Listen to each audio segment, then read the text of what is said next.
கடலூரில் அரசு பேருந்து ஓட்டுநரின் அலட்சியத்தால் படியிலிருந்து தவறி விழுந்து கல்லூரி மாணவி படுகாயமடைந்த சம்பவம் அதிர்ச்சியை ஏற்படுத்தியது.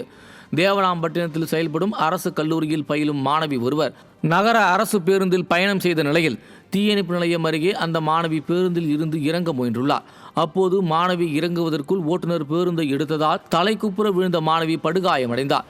இதை அறிந்த பொதுமக்கள் திராவிட மாடல் ஆட்சியில் நகர பேருந்துகள் கூட நரக பேருந்துகளாக மாறிவிட்டதாக குற்றம் சாட்டுகின்றனர்.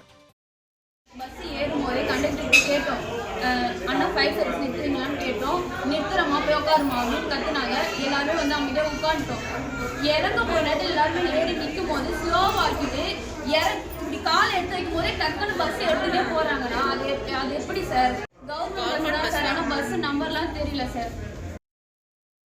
ஸ்டாலின் அரசிடம் நிலையான தொழில் சூழல் இல்லாததால் நமக்கு வரவேண்டிய பல முதலீடுகள் வெளிமாநிலங்களுக்கு செல்லும் அவலம் ஏற்பட்டுள்ளது.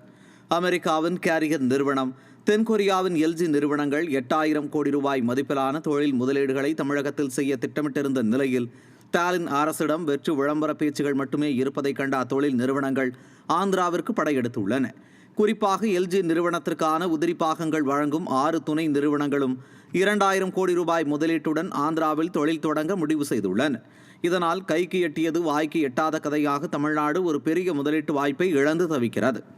இதை கண்ட பொதுமக்கள் தொழில் முதலீட்டை ஈர்க்கிறேன் என்ற போர்வையில் மக்கள் வரிப்பணத்தில் அமெரிக்கா உள்ளிட்ட நாடுகளுக்கு இன்ப சுற்றுலா நடத்திய ஸ்டாலின் அதற்காக இங்கேயே முறையாக மெனக்கெட்டிருந்தால் எளிதில் பல்லாயிரம் கோடி முதலீட்டை ஈர்த்திருக்கலாமே என ஆவேசப்படுகின்றனர்.